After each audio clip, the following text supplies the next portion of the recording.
오늘 저희가 같이 살펴볼 자료는요, 서울 남구로역, 특히 가리봉동과 구로동 일대에 대한 부동산 투자 분석 보고서입니다.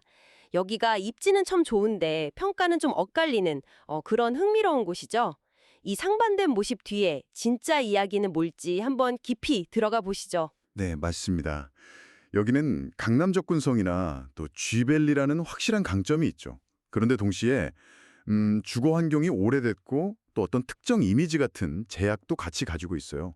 오늘 분석은 바로 이 잠재력과 현실 사이의 차이, 이걸 좀 파악해보고 미래 가치를 한번 따져보는 데 초점을 맞추려고 합니다. 핵심 위주로 짚어드릴게요. 네, 그럼 먼저 기본적인 입지부터 볼까요? 7호선 타면 강남까지 환승 없이 30분. 네, 그렇죠. 바로 옆에는 쥐밸리, 서울 디지털 산업단지죠. 여기 근무 인원이 14만 명이 넘는다고 하니까 엄청난 배후 주거지가 될 수 있는 거잖아요. 맞습니다. 그게 이 지역의 뭐랄까 가장 큰 잠재력이라고 할 수 있죠. 하지만 현실은 조금 다릅니다. 자료를 보니까요. 건물 1357동 중에 무려 73%, 그러니까 995동이 30년 이상 된 노후 건물이더라고요. 주거 환경이 상당히 좀 열악하다 이런 평가가 많아요. 와, 73%나요? 생각보다 훨씬 심각한데요? 게다가 외국인 거주 비율도 서울에서 제일 높고 한 30% 정도 된다고 하죠.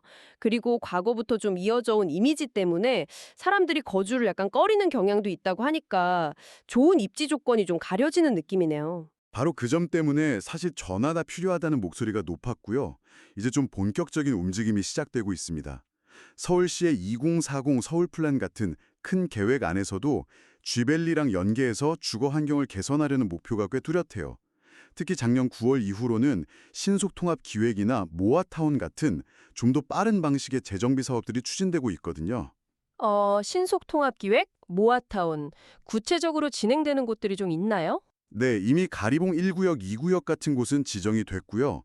현재 주민들이 구루동 792-33번지랑 739-7번지 일대 이 두 곳을 추가로 신속통합기획 구역으로 지정해달라고 요청해서 지금 검토 중인 걸로 압니다. 이게 그냥 한두 군데 개발하는 게 아니라 지역 전체를 좀 바꾸려는 그런 의지가 보이는 거죠.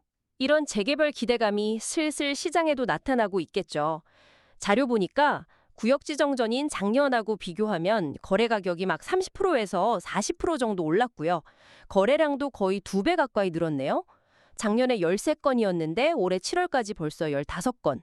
이게 본격적인 상승 신호탄이라고 봐야 할까요? 여기서 약간 신중하게 보일 지점이 있습니다. 아직 지역 전체에 대한 부정적인 인식이 완전히 사라진 건 아니거든요. 분석 보고서 역시 지역 전반이 재정비 구역으로 딱 지정이 돼서 여기 진짜 완전히 달라지겠구나 하는 기대감이 확실해져야 그때부터 본격적인 가치 상승이 있을 거다 이렇게 보고 있어요. 지금의 상승세는 뭐랄까 기대감의 초기 반영 그 정도로 해석하는 게 좀 적절해 보입니다. 그렇군요. 아직은 좀 지켜봐야 한다는 말씀이시네요. 그럼 미래 가치는 어떻게 전망하고 있나요? 주거 환경 개선 말고 또 다른 좋은 소식이 있을까요? 핵심은 역시 말씀하신 대로 주거 환경 개선하고 이미지 바꾸는 거고요. 여기에 더해서 구로 촬영기지나 공군부대 이전 부지 같은 곳을 활용해서 지벨리를 더 키우고 호텔이나 컨벤션 같은 산업 지원 시설이랑 주거, 상업, 문화 기능까지 복합적으로 개발하려는 계획도 중요하게 보고 있습니다. 이게 단순히 집만 좋아지는 게 아니라 지역 전체의 매력도를 높이는 거니까요. 네, 지역 자체가 업그레이드 되는 거군요. 가격 측면에서는 어느 정도까지 좀 볼 수 있을까요? 흥미로운 배교 분석이 나오는데요. 같은 7호선 라인에 있는 신풍역이나 철산역 근처에 새로 지은 아파트 단지들 있잖아요. 네네. 거기가 지금 25년 기준으로 84제곱미터가 한 12억에서 16억대 정도 하거든요. 이게 앞으로 가리봉동이 재정비를 마치고 나서의 가치에 일종의 하한선 역할을 할 수 있다는 분석입니다. 여러분의 관점에서 볼 때도 가리봉동이 성공적으로 바뀌고 지벨리 배후 주거지 강점까지 더해진다면 이들 지역과 비슷하거나 혹은 그 이상도 갈 수 있다. 이런 예측인 거죠. 와, 하한손이 12억에서 16억대라 잠재력이 상당하네요. 종합해보면 지금은 좀 저평가되어 있지만 개발 의지도 강하고 입지도 좋아서 앞으로 정말 크게 변할 가능성이 높은 지역이다. 이렇게 정리할 수 있겠네요. 특히 아직 재정비 구역으로 지정 안 된 곳들은 만약 지정되면 더 큰 투자 수익률도 기대해 볼 수 있겠고요. 맞습니다.